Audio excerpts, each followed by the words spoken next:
Monaco tout à l'heure, attention avec Derley et puis maintenant Rafa qui va retrouver Derley et l'ouverture du score. Voilà, c'est bien lancé ce match.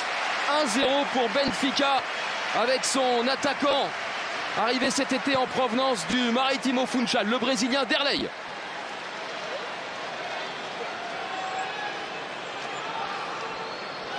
Oui, Eric, on a parlé il y a 2 minutes, hein, on a dit ayez un œil sur ce joueur parce qu'il a du talent. Là, il y a quand même une faute de défense. Mais regardez comme c'est bien joué au niveau de la passe. Ici, il n'y a évidemment pas hors-jeu. Et puis là, beaucoup de lucidité dans le dernier geste pour mettre le ballon hors de portée du gardien. Bon, Benfica, ça va leur faire du bien parce qu'ils avaient besoin de réagir après la déroute d'hier. En revanche, toucher ses milieux défensifs. Bébé qui a beaucoup de jus avec Texera. Et la mauvaise passe, ballon récupéré par Rodrigo. Il s'est excusé tout de suite, André Almeida, pour cette mauvaise passe. Premier ballon pour l'un des premiers ballons chauds, en tout cas pour André Gomes. Finalement, c'est Guardado maintenant. Il y a la montée de Benito, c'est bien fait.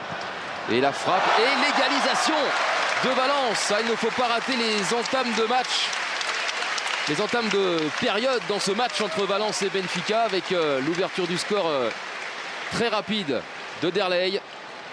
Et cette égalisation, il n'a rien pu faire sur ce coup-là, Arthur Moraes. Ouais, les bons décalages sur la gauche, ici du latéral qui monte. Ah, je sais, à mon avis, il essaie plutôt de... Ah, il frappe. Et elle passe. Le gardien, là, quand même, est un petit peu responsable parce que...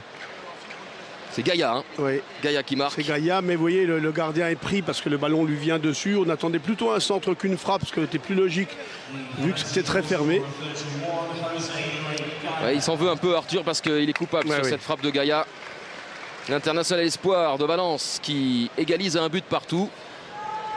Bon, honnêtement, au vu de la physionomie du match, c'est quand même pas complètement immérité, parce que Valence avait plus de possession. Puis je pense que les changements qu'a opéré l'entraîneur, c'est aussi pour revenir au score. Attention, bien fait. Le petit pont sur Benito. Encore incompréhension.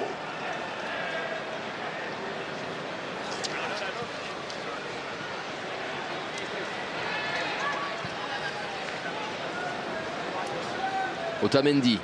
Il y a la montée de Gaïa. Il est seul dans son couloir. Il a très bien vu Otamendi. Gaïa qui cette fois-ci centre. Et le but. Eh oui, derrière. Le but de Piatti. Et il est récompensé de ses efforts. Pablo Piatti qui donne l'avantage à Valence. 2-1.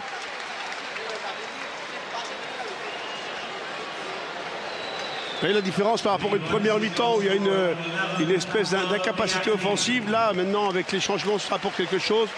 Là, c'est beaucoup plus percutant. Piatti est très bon, hein, sur ce coup-là. Mais là, le décalage côté gauche est excellent. Là, il y a un bon centre. On lève la tête.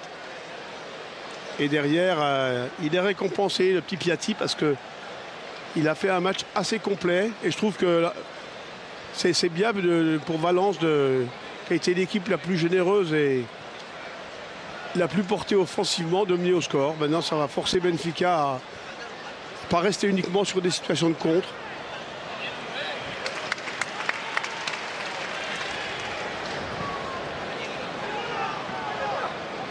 Ah oui. Ouais, bien fait. La volonté de faire mal, il y a quand même...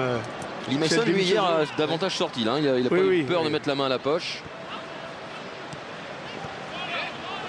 Guardado. Ah, c'est bien fait. Guardado, personne pour l'attaquer. La feinte, la frappe derrière. Oh Arthur, le pauvre Arthur. 3 pour Valence et un cauchemar pour le gardien de Benfica.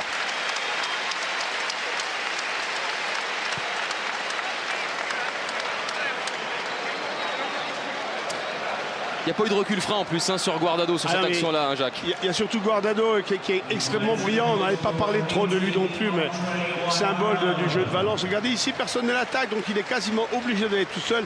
Après, il y a une faute de main quand même énorme d'Arthur qui, à mon avis, n'a pas récupéré de sa première erreur. Et qui ici, franchement, le but il est complètement à lui, parce que là, vous voyez, il fait ce qu'il peut, l'attaquant de Valence. Il a une frappe en bout de course qui n'est pas très puissante, qui est en plus sur le gardien, qui débute de son propre but. Et effectivement, à l'origine, il y a quand même une équipe de Benfica qui a laissé